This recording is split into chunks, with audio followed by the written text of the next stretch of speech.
professor Fernando Rosário de Souza, para fazer a correção do simulado poliedro, a primeira aplicação do semestre, na verdade do ano letivo de 2023, na parte História. Lembrando que essa é uma correção extraoficial, para saber o resultado certinho mesmo, só quando o poliedro corrigir. De qualquer maneira, eu sempre acho que o simulado é uma situação de avaliação, mas é uma situação de reflexão e de aprendizado. Então eu vou utilizar as questões que caíram no simulado de vocês, sétimo ano, para a gente dar uma pensadinha aí em alguns temas, tá? Então caiu muito sobre o islamismo, praticamente todas foram sobre o islamismo. Está falando sobre Meca. Então, Meca é importante para o islamismo porque ali ficou o santuário de Caaba. Lembra que quando você encosta sua mão nessa pedra sagrada, Caaba com seus pecados. Construído no segundo milênio antes de Cristo, segundo a tradição islamita, Caaba é o único lugar da terra tocado pelas forças celestes. Foi também em Meca que nasceu e está enterrado Maomé, fundador da religião islâmica. É um preceito islâmico que eles viajem pelo menos uma vez na vida para Meca. Situada na Arábia Saudita, a cidade já era ponto de parada de caravanas e centro comercial muito antes do nascimento do profeta. Então olha lá, o próprio enunciado está falando que era um ponto de parada de caravanas e centro comercial. Aí está perguntando, antes de surgir, Meca era importante para os povos que iam na Península Arábica, por quê? Nossa, o enunciado já te deu a resposta. Era relevante para o comércio realizado pelos árabes, né? Centro comercial muito antes do nascimento era relevante para o comércio realizado pelos árabes. 38. Servir, palavra do servo, né? Ou também, como se dizia, auxiliar, proteger. Era nesses termos simples que os textos mais antigos resumiam as obrigações recíprocas, ou seja, recíprocas é que um faz pelo outro, do fiel armado e do seu chefe, não é do fiel amado, hein? Do fiel armado é o senhor feudal que tem cavalaria, e do seu chefe, que pode ser o rei ou pode ser também o servo em relação ao senhor feudal. Existem muitas relações aí de suzerania e vassalagem. O vínculo jamais foi sentido de forma tão forte como no tempo em que os efeitos eram assim apresentados da maneira mais vaga e por isso mais compreensiva. Resumindo, tá? Tá um texto um pouco confuso do Mark Bloch, texto de historiador, né? Mas está falando que existiam obrigações recíprocas do fiel. Fiel indica fidelidade, tá? E um jurava que ia seguir a sua obrigação em relação ao outro. Então existe um laço absoluto de juramento e fidelidade, tá? Os laços de suzerania e vassalagem. 39. Durante o reinado de Carlos Magno, Carlos o Maior, o principal acontecimento foi a aliança entre os francos. Lembra que Franco virou até sinônimo de honesto? E o papado. Que babado é esse? Não é babado, é papado. Ou seja, o poder dos papas. Os papas buscaram e encontraram nos soberanos francos um braço forte fora da igreja, que os protegeu de seus inimigos, principalmente dos lombardos, um povo que não gostava muito da igreja, diferente dos francos, que tinha boa relação.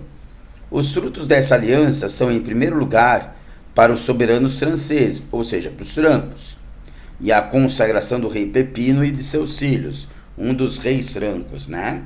Então, ó,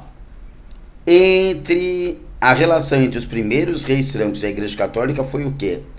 Foi vantajosa para os dois lados, a igreja tinha um braço forte. Vantajosa para os dois, se beneficiavam dessa aliança por séculos. E os francos tinham as terras que eles conquistavam reconhecidas pelo Papa. Lembram disso? Página 40. Olha o Tratado de Verdun. Lembra que a gente falou que no Tratado de Verdun, o imperador decidiu quais eram as terras de cada filho? Ele ia Verdun, ver do outro, Verdun, ver do outro. Então, justamente como aqui está mostrando que ficou o reino de Carlos o Calvo, reino de Lotário, reino de Luís o Germânico. Aí, desculpa, voltei demais. Essa divisão vai fazer o quê? É a divisão do império entre os herdeiros do rei. Tá? O rei vai dividir o império entre seus 3 filhos. 41. A virtude é a de quem crê em Alá. No dia do juízo final, nos anjos, no livro e nos profetas, de quem distribuiu seus bens em caridades por amor a Alá, entre parentes, órfãos, necessitados, viajantes, mendigos e em resgate de escravizados. Então, no trecho retirado de Alcorão, está falando sobre o quê? A virtude de quem crê em Alá e quem faz caridade. Então, está falando sobre crer como seu único Deus, crer em Alá como seu único Deus e auxiliar os mais necessitados. Muito bem. 42. Em nome de Deus, o Clemente, o Misericordioso, este é um pacto de Muhammad. Muhammad é o nome em árabe de Maomé, o profeta, entre os crentes e os seguidores do Islã, dos Coraxitas e o povo de Atrebe, e aqueles que os seguem e se juntarem a eles e participarem de guerras em sua companhia. Eles formam uma unidade política, uma diferente de todas as pessoas. Então, os islâmicos, eles se consideram muito unidos, um povo só. E isso aconteceu depois que o Maomé, o Muhammad, teve que fugir de Meca para Medina. Sabe por quê? Porque a família Coraxita, da qual ele fazia parte, eram politeístas. E ele estava defendendo o monoteísmo. Como os Coraxitas achavam que iam ter prejuízo, queriam perseguir Maomé. Maomé fugiu de Meca para Medina, e isso vai marcar o domínio de Maomé lá em Medina. Em Medina ele vai conseguir ter uma grande liderança, inclusive deixar a cidade de Medina resistente, combatente aos ataques de Meca. 43. A divisão do islamismo em 2 grandes ramos, ou seja, xiitas e sunitas, tem sua origem no século VII, no período que se seguiu à morte de Maomé. O motivo foi a discussão dentre a comunidade dos fiéis sobre quem deveria ser o sucessor do profeta como líder espiritual e político, o califa. Quem vai ser o califa quando o Muhammad morrer? Bom, é complicado, mas os xiitas dizem que o líder teria que ser alguém da família Coraxita, alguém da família de Maomé.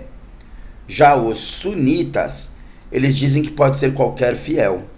Lembra que tem uma outra diferença? Os xiitas, eles dizem que os inimigos de Alá são seguidores de outras religiões. Já os sunitas dizem que os inimigos de Alá são o pecado. Eu agradeço muito se vocês puderem pensar nisso sem muito preconceito, tá? Porque em todas as religiões existem divisões. Aqui, eu quero que você saiba. Então, a grande disputa entre xiitas e sunitas, entre os 2 grupos, eles estavam discutindo quem deveria ser o sucessor do profeta, do Maomé. Determinaram que somente familiares do profeta poderiam governar a comunidade muçulmana. Isso foi o que ficou decidido aí pelos xiitas, mas houve divergência com os sunitas. Gente, foi uma provinha trabalhosa, foi uma provinha que caíram muitos detalhes. Por um lado, a gente precisa prestar atenção nos detalhes, mas por outro, se você não foi tão bem, é compreensível. Estava uma prova onde os detalhes moravam, tá bom? Até a próxima, que você tenha ido bem.